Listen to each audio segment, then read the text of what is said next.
Terlalu banyak standar dari masyarakat yang menyiksa dan akhirnya kayaknya kepikir kalau umur segini nih harusnya gue udah bisa mikirin ininya, harus ada di tahap ini. Kok belum ya? Mau kemana nanti? Mau jadi apa gue kalau nanti? Udah capek ngikutin tren musik karena aku lumayan langsung mengerucut di situ. Aku cuma mau bawain lagu yang aku nyaman bawain. Kalaupun itu cover, hanya yang aku suka saja. Karena orang taunya aku dengan gitarnya gitu. Sampai temenku ngomong Febri ini matinya sama gitar. Siapa yang paling berpengaruh dalam hidup lo dalam berkarya? Di era keterbukaan seperti sekarang, kita mudah terhubung namun sering kehilangan ruang bicara yang intim. Kepercayaan rapuh dan berbagi cerita dengan orang asing terasa lebih nyaman dibandingkan dengan orang terdekat. Hari ini kita berbincang dengan Rufi, seorang musisi yang menciptakan ruang bicara melalui karyanya. Lewat teman bergurau, komunitas yang ia bangun, Rufi menjadikan hubungan antara pengkarya dan pendengar lebih dari sekedar transaksi materi. Ia menghadirkan peran emosional, memastikan bahwa musiknya tak hanya didengar, tetapi juga memberi dampak mendalam pada kehidupan dan suasana hati pendengarnya. Bagi Rufi, musik adalah tempat berbagi sekaligus jembatan untuk membangun kembali kepercayaan, empati, dan koneksi di tengah keterasingan. Salah satu karyanya yang paling dikenal, Dialog Hujan. Tanpa kata, tanpa nada. Telah didengar lebih dari 13 juta kali dan menjadi bagian dari beberapa film layar lebar dan digital. Kami berkesempatan berbincang dengannya, mengeksplorasi bagaimana musik mengubah luka menjadi sukacita dalam perjalanan hidupnya. Halo, gue Rufi. Sebagai musisi di sini, ini ada sebuah ruangan. Katanya bisa bikin kita menggugah empati. Atau mungkin gue akan menjadi orang yang visioner ketika masuk sini. We'll see. Oke, gue coba masuk ke ruangan ini dulu supaya lebih tenangan. Karena di luar lumayan ramai. Manis ya. Sama pisang goreng satu.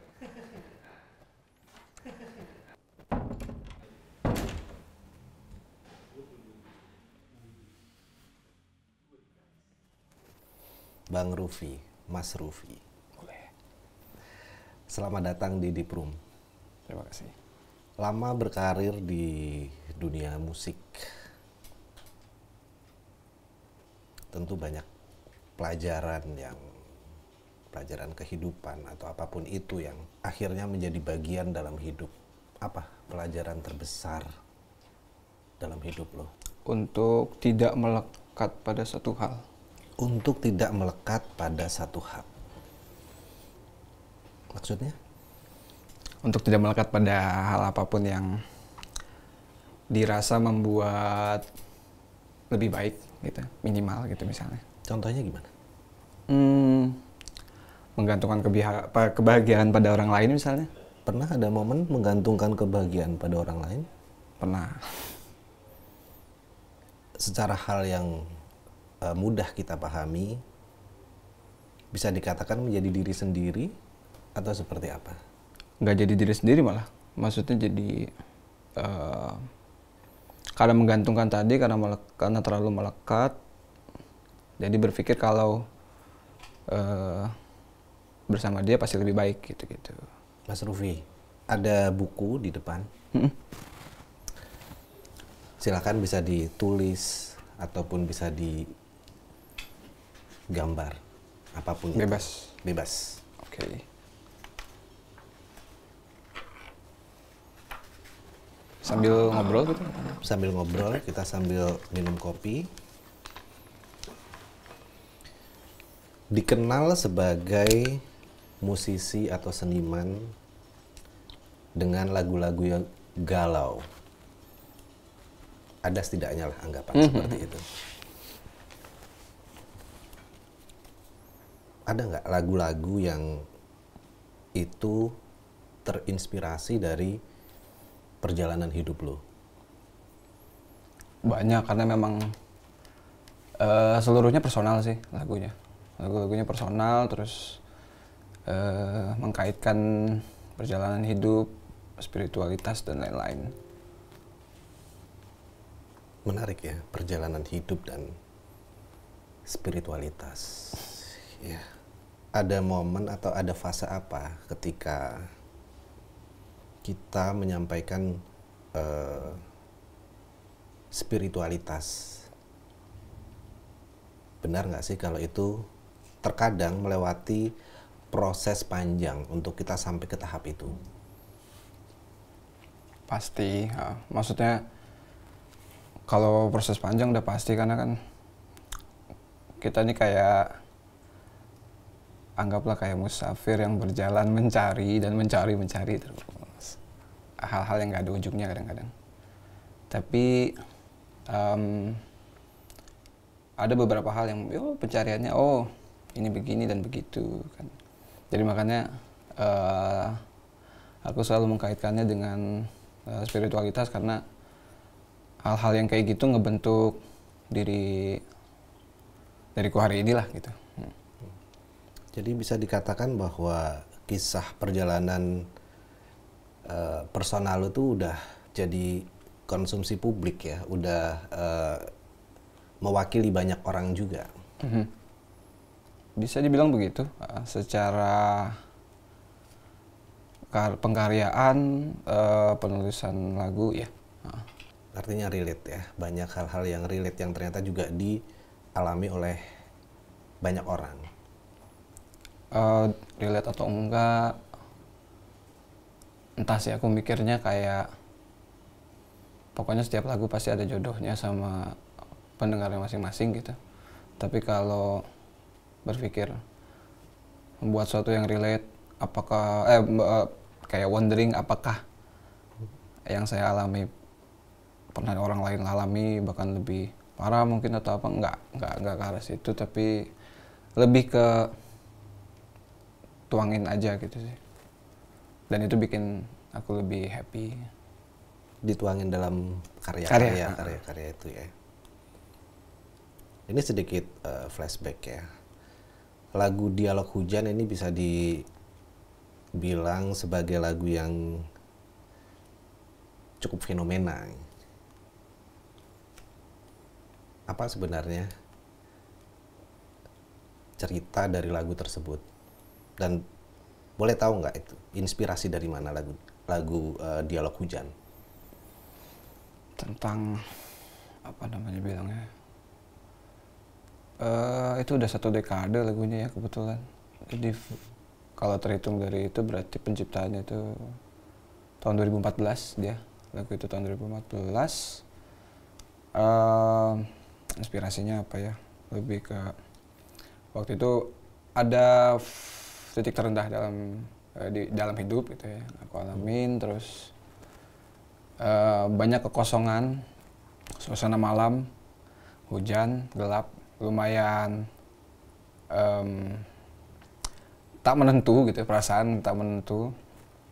Tapi entah gimana ada semacam rasa ngobrol dengan sesuatu. Mungkin kalau aku bilangnya, mungkin aku lagi ngobrol sama yang Maha Kuasa kali ya, dibilangnya ya, zat tertinggi yang malam itu ya begitu dalam lah gitu, ibaratnya di dalam, terus yang ngalir aja gitu. Dan lagu itu malam itu selesai langsung tanpa ada ngerasa perlu direvisi apa.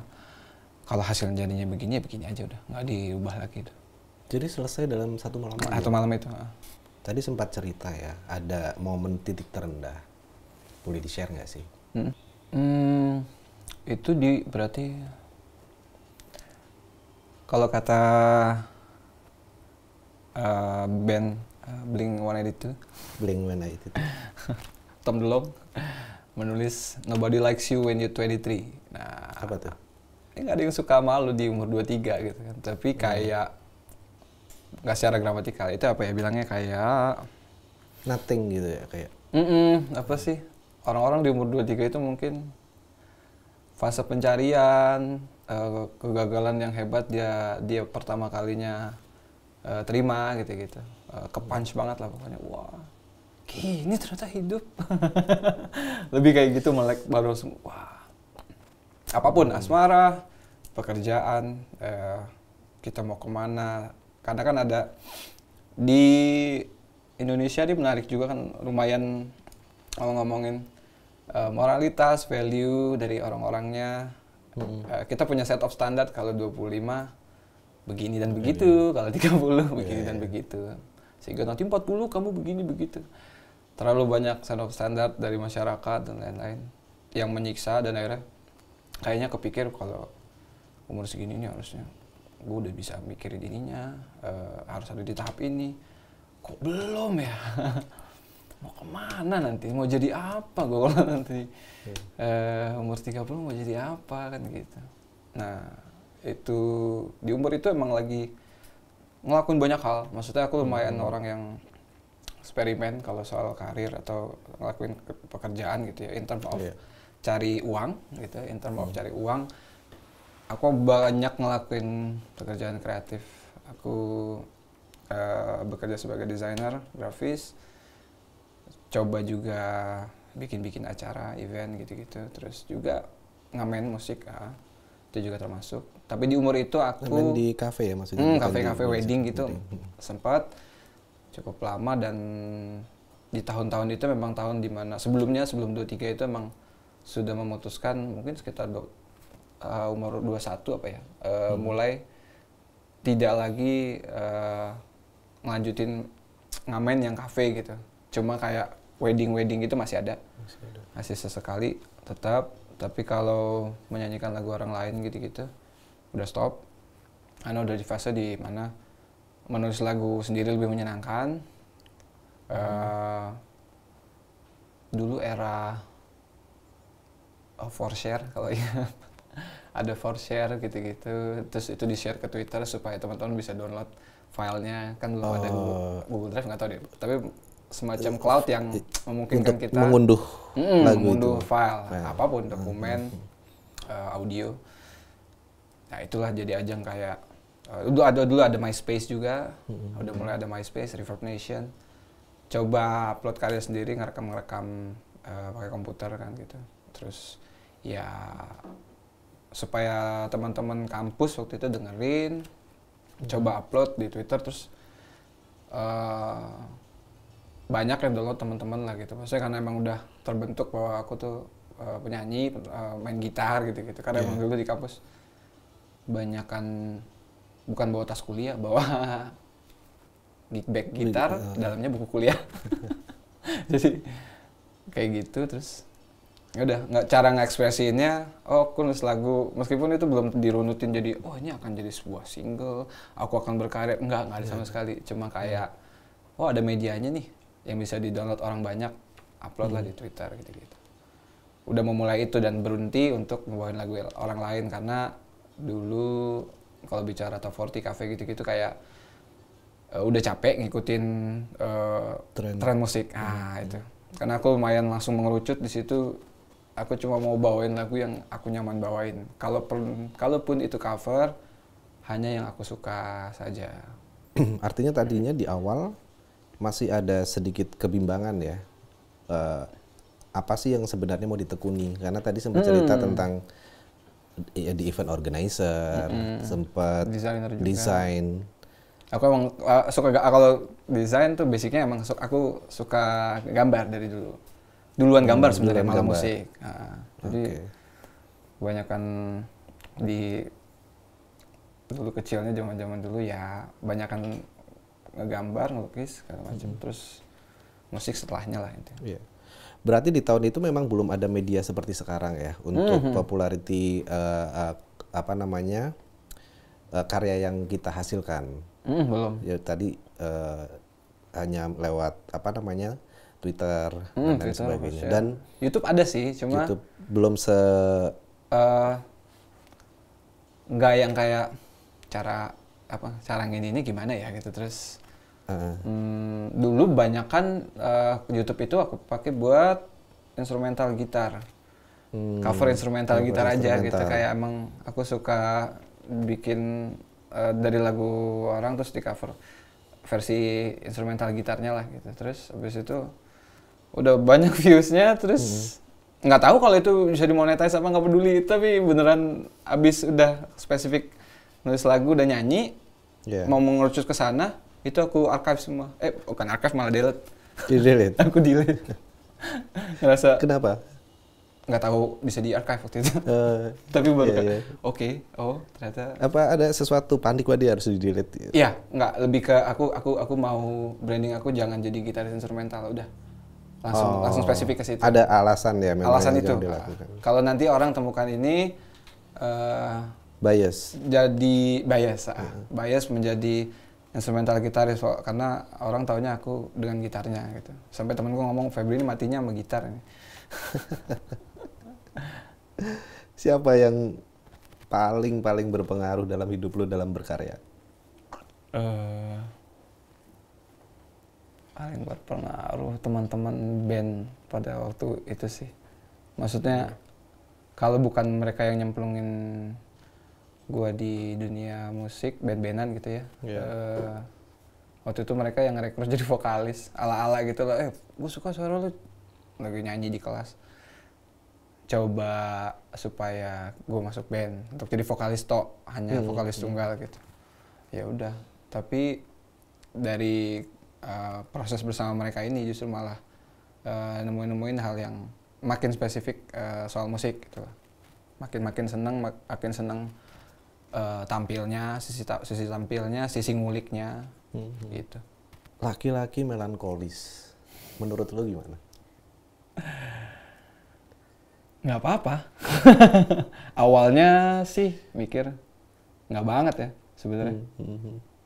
Tapi setelah berkarya dan entah kenapa dikategorikan sebagai penyanyi melankolis, pada akhirnya berpikir emang begini takdirnya. Terus teman-teman juga lumayan takjub karena gue dulu main musik itu cross genre, dari mulai emo, popang, death metal. Maksudnya main gitar distorsian apa gitu-gitu. Tapi itu ternyata sisi melankolis malah nggak terbuang. Justru dengan musik-musik keras tadi ada hal-hal yang bikin gue semakin tumbuh sisi melankolisnya. Dari sisi sebagai performer, musisi, belajar musik kan termasuk, belajar jadi penampil segala macam. Makin bikin sisi melankolisnya tumbuh. Saat remaja dan ya udah di umur kuliah. Gitu. Proses penyesuaian dalam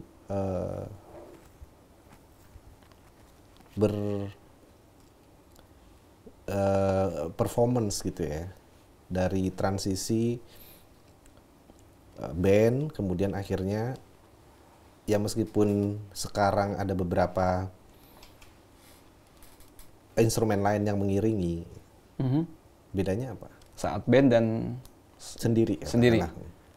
Bedanya bertanggung jawab sama penonton tapi instingnya sendirian. Kayak nggak nyambungin intuisi bersama gitulah ya. Maksudnya kita harus punya insting yang kuat untuk mempengaruhi situasi gitu ya. Menyadari panggung gitu kan. Orientasi panggungnya sendirian. Meskipun mungkin ada pengiring misalnya gitu. Saat ada pengiring pun mereka tidak bertanggung jawab penuh atas penampilan si A ini gitu kan. Si penampil ini kan gitu. Karena itu bagian dari banyak tim gitu ya. Bagian dari banyak tim dan akhirnya tanggung jawab itu kita pegang sendiri gitu kan.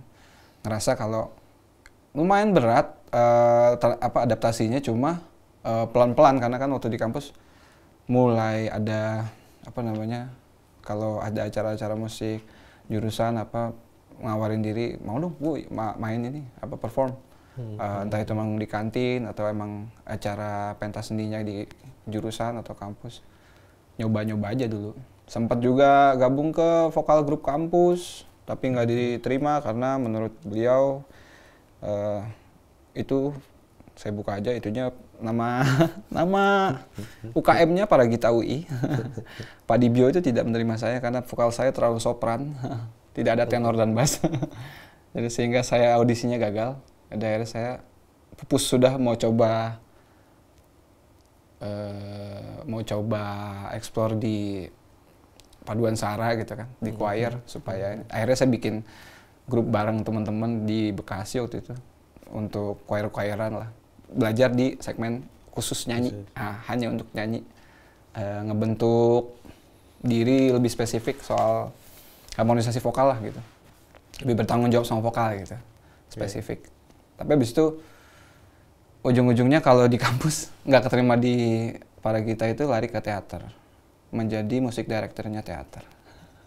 Oke. Pelariannya ke situ. Lariannya ke situ ya. Jadi sempat awalnya untuk mau masuk ke apa namanya, grup paduan suara ya, gitu. suara, ya.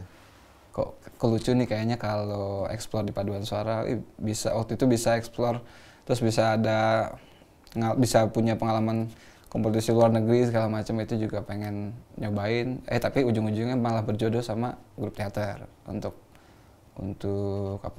explore pertunjukan seni lah gitu. Tapi tetap sebagai musik director ya. Cuma ikut di beberapa pentas kecil ada latihannya segala macam tetap, tapi nggak pernah berani untuk benar-benar yang pentas besarnya yang tampil jadi aktor gitu, nggak pernah. Bener nggak sih kalau ada yang bilang, sambil minum boleh, kalau lagu-lagu sedih, lagu-lagu melankolis lah, nggak harus sedih, itu malah laku. Ya setuju, tapi itu setuju juga. Kira-kira kenapa ya? Aku setuju kata Holil ya. Apa? Kita memang benar-benar Melayu, suka yang mendayu-dayu itu. Tadinya aku lumayan agak goyang karena aku pria. Nggak pernah ada sisi pria yang lumayan mengamini dirinya bahwa saya dibilang pria melankolis. Enggak dong, enggak gitu. Kan nggak akan gitu kan, pasti akan, waduh, maskulinitas saya terganggu. Gitu. Ada lah pasti kan, nggak mau kayak gitu-gitu berlarut gitu. Cuma kan, oh ternyata value-nya atau yang orang lihat menariknya di situ. Karena pas aku coba di sisi yang lain, nggak di situ ternyata. memang being otentiknya tuh itu justru malah yang jadi value buat orang ngelihat di atas panggung. Aku setuju maksudnya kayak kata Mas Holil dari Efek Rumah Kaca, kata Holil di situ. Kita memang benar-benar Melayu, suka yang mendayu-dayu.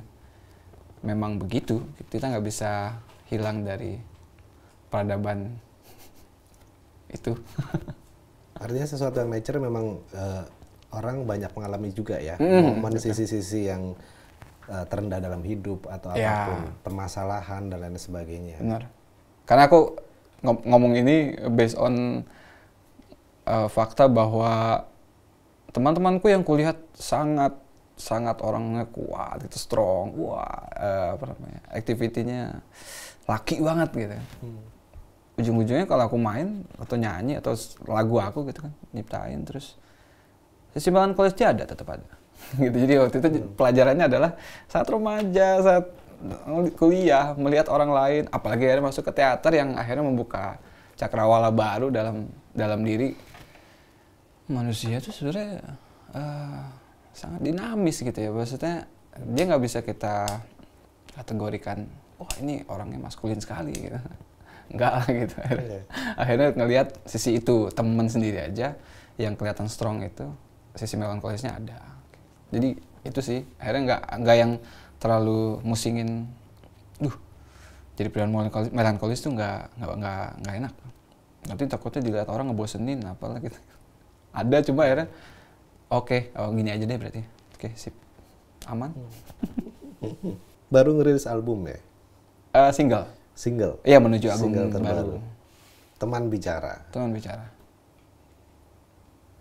Apa nih pesan dari lagu tersebut? Tentang kesendirian, melihat lagi diri sendiri atas apapun yang dialami, apapun yang menjadi beban dalam hidup, terus mencari-cari banyak hal, excitement. Kadang-kadang orang tuh malah pelariannya cari excitement di hal apa. Ada bercandaan, si tiba-tiba naik gunung, si tiba-tiba jadi pelari, si tiba-tiba nge-gym. Tapi bener ya, itu kayak gitulah siklusnya. Terus ya udah, gue ngelihat orang-orang atau apa yang gue alami, ngelihat orang-orang kayak gitu, gue juga ngalamin. Ternyata ramai tidak selalu menyenangkan, malah makin sepi. Oh ternyata tengok lagi ke diri kita saja. Seperti itu mungkin. Jadi kita butuh teman bicara, tapi ternyata better lihat ke diri sendiri dan ajak diri kita bicara lagi gitu. Artinya introspeksi. Ada ya, introspeksi. Apa namanya? Itu secara garis besar sih ya, introspeksi. Jadi ide ini muncul dari mana selain dari pengalaman pribadi? Dari pengalaman pribadi ya. Cuman akhirnya kan lagu tersebut menjadi relate ya, mewakili dari banyak orang. Lagu-lagu yang disampaikan. Jadi apakah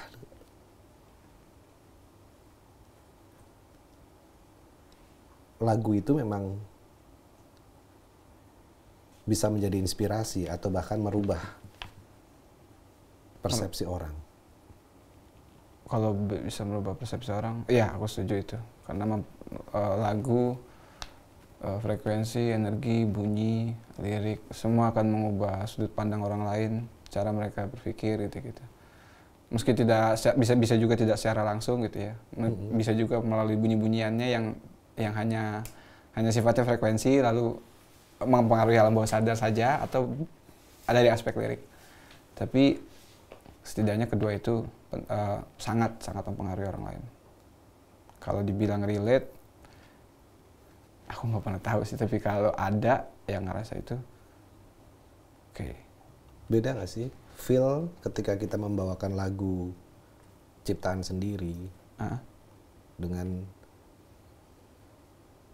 lagu orang lain, cover? Beda. Bedanya? Bedanya adalah sisi ngungkapinnya sih, karena dia kalau lagu bawain lagu orang lain kita hanya verbal. Kalau dari pribadiku ngelihatnya gitu, keluar nadanya, verbalnya, ya kan, secara verbal, lirik saja sebenarnya, tapi tidak jadi jeritan yang kayak dibanding aku bukan perform, misalnya karaokean teriak-teriak, wah pengen nyeritain tentang lagu ini, nah itu nuangin perasaan. Tapi kalau perform bisa jadi hanya aspek yang aku buat jadi artifisial banget ya supaya indah, karena ini lagu orang yang nggak boleh dibawain jelek, nggak boleh dibawain dengan asal gitu, buruk, karena kan setiap orang saya yang menghormati banget karya orang lain saat dibawain. Kalau itu memang gayanya begitu, pembawaan liriknya, perasaannya yang dituangin begitu, nggak boleh ngaco, nggak boleh keluar dari itu. Setidaknya gayanya beda, tapi nggak bisa asal. Sebagai seniman lo kan selalu menghibur orang. Ada momen nggak lo juga butuh hiburan? Seniman juga butuh happy ending. Ngapain biasanya? Supaya apa nih? Supaya ya bentuk hiburan lo. Hiburan paling dekat dan mudah itu paling baca buku atau nonton film drama romantis atau komedi. Oke. Itu berarti paling dekat. Aktivitas nggak di luar ya, lebih kayak di rumah. Oh kalau di luar alam selalu. Gunung, pantai. Gunung. Dua-duanya oke sih, tapi lebih ke gunung. Pokoknya aktivitas alam. Kalau tadi bilang pantai, misalnya kita nginjak pasir lagi. Kalau kata orang apa sih, grounding ya. Nginjak tanah lagi, ya. Harfiah banget kan. Kayak kembali fitrahnya lah. Kembali fitrah, kembali ke alam. Kembali ke alam. Di gunung biasanya ngedaki gunung atau ya, cuma ngedaki gunung, hiking, camping. kan di situ ada momen-momen dimana ngobrol sama orang akan lebih deep ya gitu, karena orang akan beda ketika ngobrol di suasana misalnya kantor, kampus atau di ya perkotaan lah gitu kan. Kalau kita lagi di momen kayak gitu kan suasananya juga bikin lebih deep lah kalau ngobrol gitu. Saya lumayan suka obrolan-obrolan yang deep, terus ngebangun dari masing-masing yang kumpul gitu. Jadi memang itu kayak ngasih kepuasan tersendiri dengar cerita orang lain. Oh, punya pandangan baru dari apa yang dia ceritain.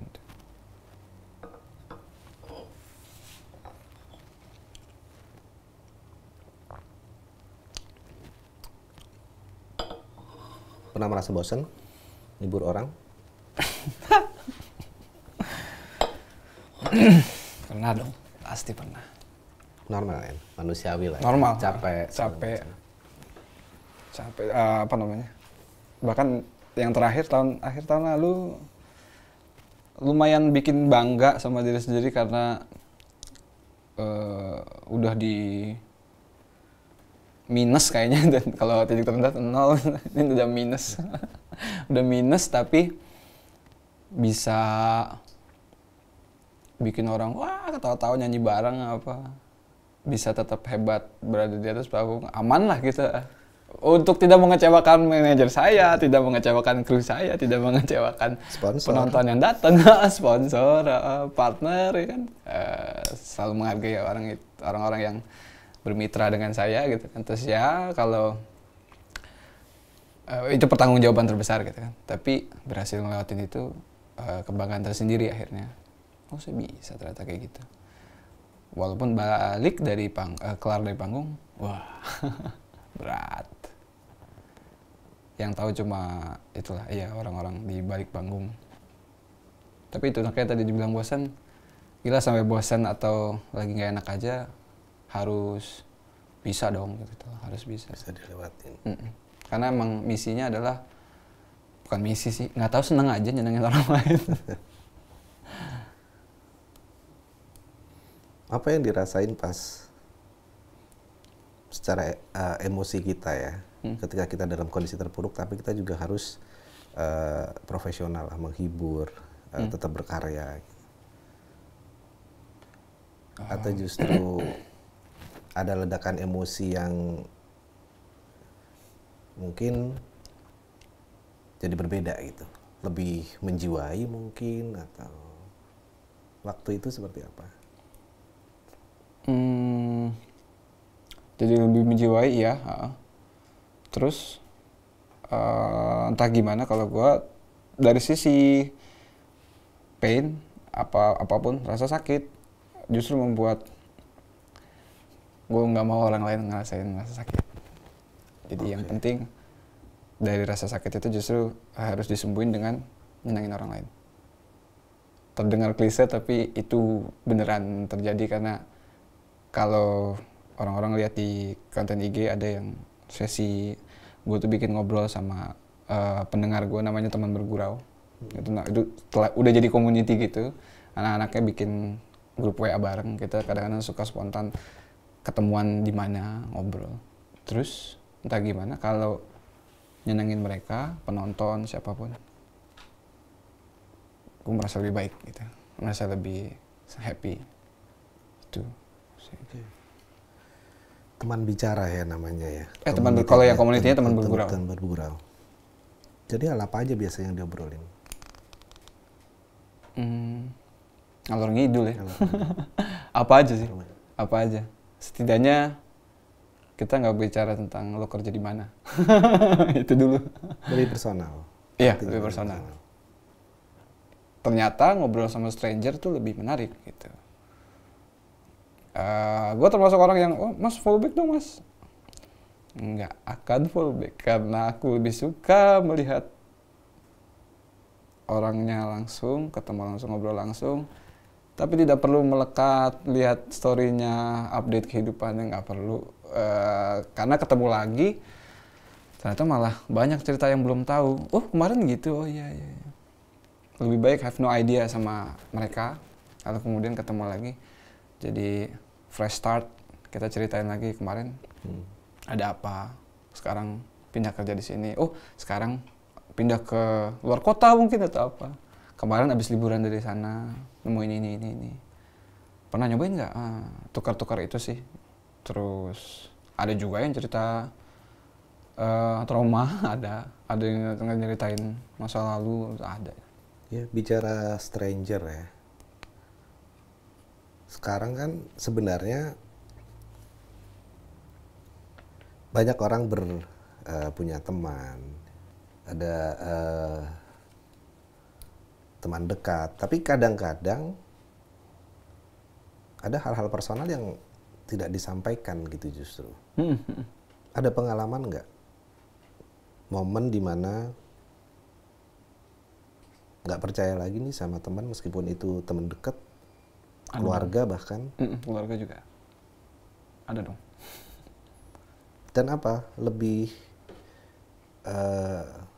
rasa yang didapatkan ketika kita justru ngobrol dengan orang yang baru kenal katakanlah. Dibandingkan dengan orang dekat. Dia tidak punya beban masa lalu, dia tidak kenal siapa orang tua saya kan gitu, dia tidak kenal saya sekolah di mana dulunya, pendidikan di mana, terus kerja di mana, dia tidak kenal saya tinggal di mana, punya habit seperti apa, macam-macam, dan itu nggak ada pressure akhirnya. Kalau buat gue kalau itu ya yang terjadi di pertemuannya stranger, ngobrol tanpa ada beban masa lalu tuh lebih enak. Justru bukan ke aspek nggak judgmental, betul. Nggak judgmental itu terjadi karena dia tidak mengenal Anda. Dia tidak mengenal siapa latar belakang Anda. Dia melihat secara utuh ya, dalam artian manusia secara utuh. Tidak backgroundnya dan lain sebagainya. Nggak ada background di sana.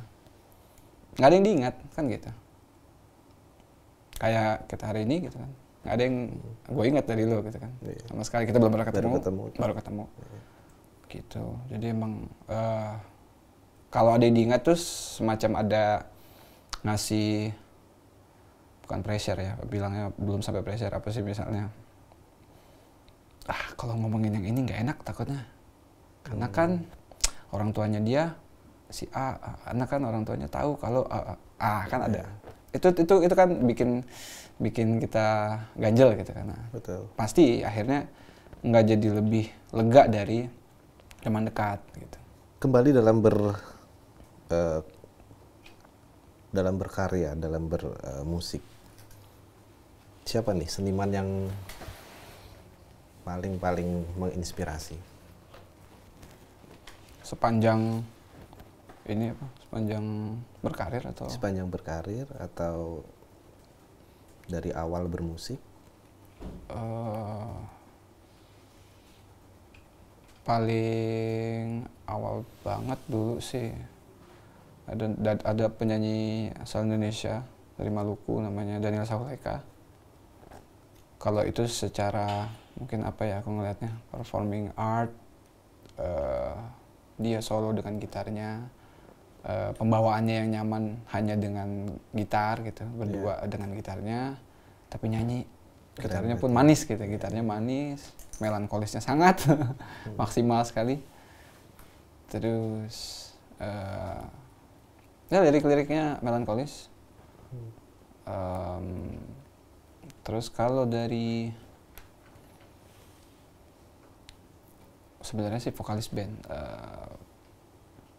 ada namanya Anthony Green dari band Sausin dulunya. Ada John Foreman, teman-teman mungkin tahu lagu So I lay my hand back down, Only Hope, dulu ada di film A Walk to Remember. Itu pencipta lagunya dia. Gue termasuk orang yang kalau ini lagu siapa yang nyiptain, kalau bukan bandnya itu gue cari juga sampai pencipta lagu siapa. Saya lebih familiar sama Daniel Sahuleka justru. Iya, makanya gue nyebut dari yang familiar dulu.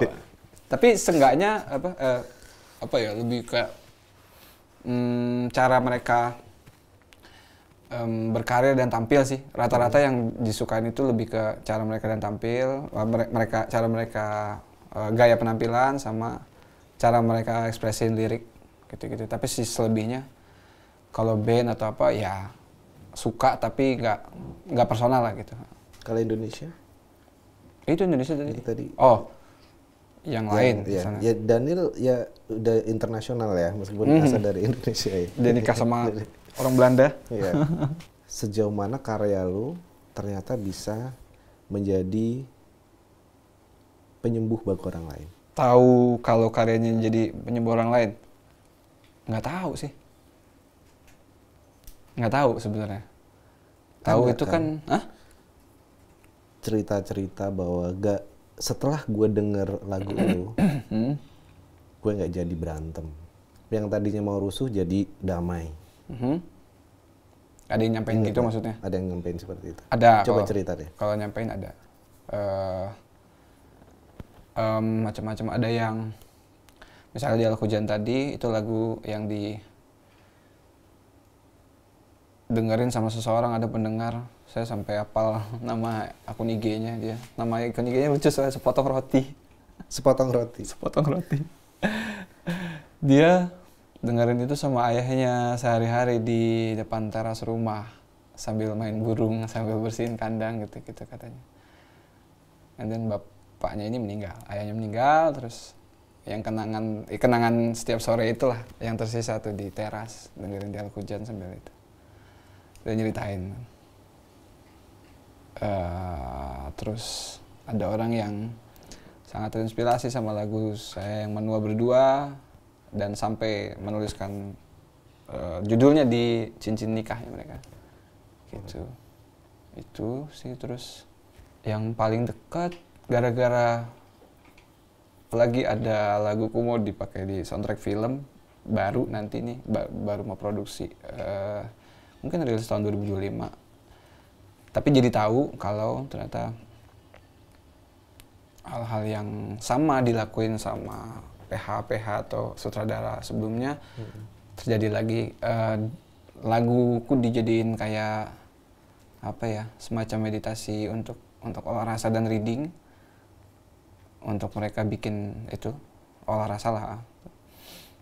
Itu terjadi berarti di 2-3 film. Jadi maksudnya ngedengar hal-hal kayak gitu sih paling. Ya kurang lebih itu. Pendengar, terus menjadi pengaruh di karya orang lain, menjadi cerita dari orang lain, bagian dari orang lain, bagian cerita. Gimana rasanya akhirnya karya-karya lu bisa sampai sejauh sekarang? Senang, pastinya senang. Poinnya adalah itu tadi, menjadi bagian dari cerita orang lain lebih menarik daripada sekadar penghargaan musik gitu misalnya. Ada ungkapan mau ngucapin terima kasih atau mau minta maaf mungkin? Gue mau minta maaf karena mungkin pernah menjadi orang yang menyebalkan pada siapapun misalnya. Kan tidak selalu kita bisa menyenangkan banyak orang atau seseorang.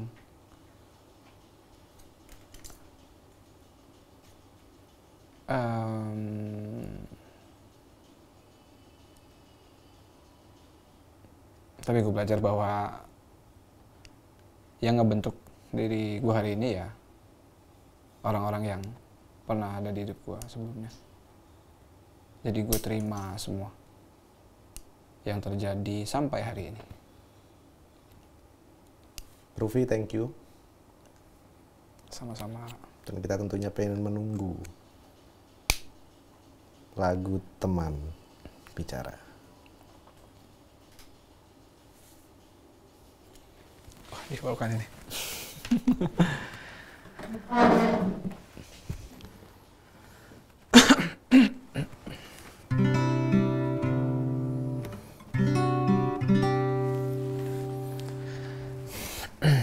Oke, ini judulnya Teman Bicara.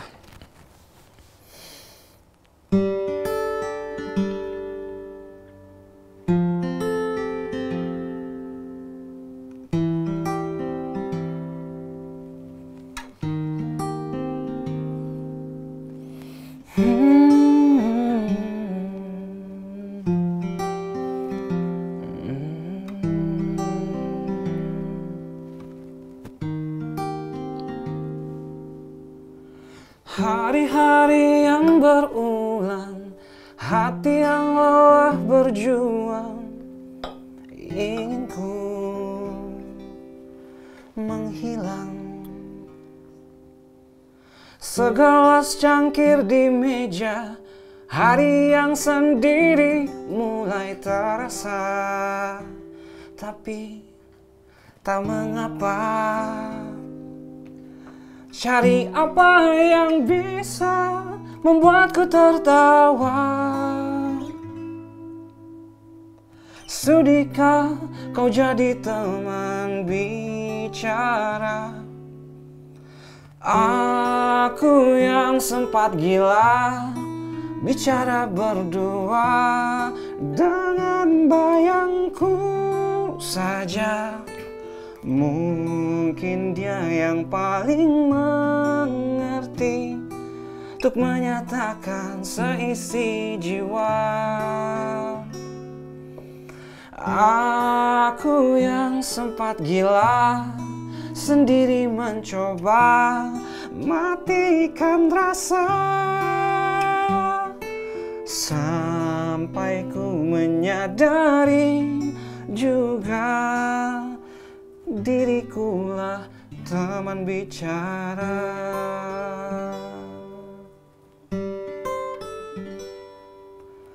Seiring waktu bertanya, sedang apa diriku sebenarnya? Teringat semua, cari apa yang bisa membuatku tertawa. Sudikah kau jadi teman bicara? Aku yang sempat gila bicara berdua dengan bayangku saja. Mungkin dia yang paling mengerti untuk menyatakan seisi jiwa. Aku yang sempat gila untuk akhiri semua jiwa dan raga,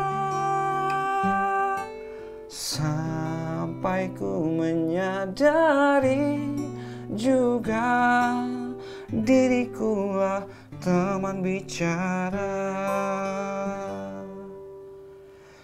Temukanlah dirimu saja dan jadikan teman bicara.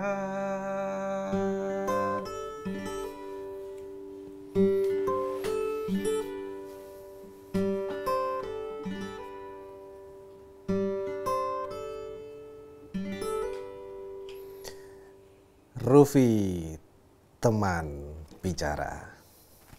Terima kasih.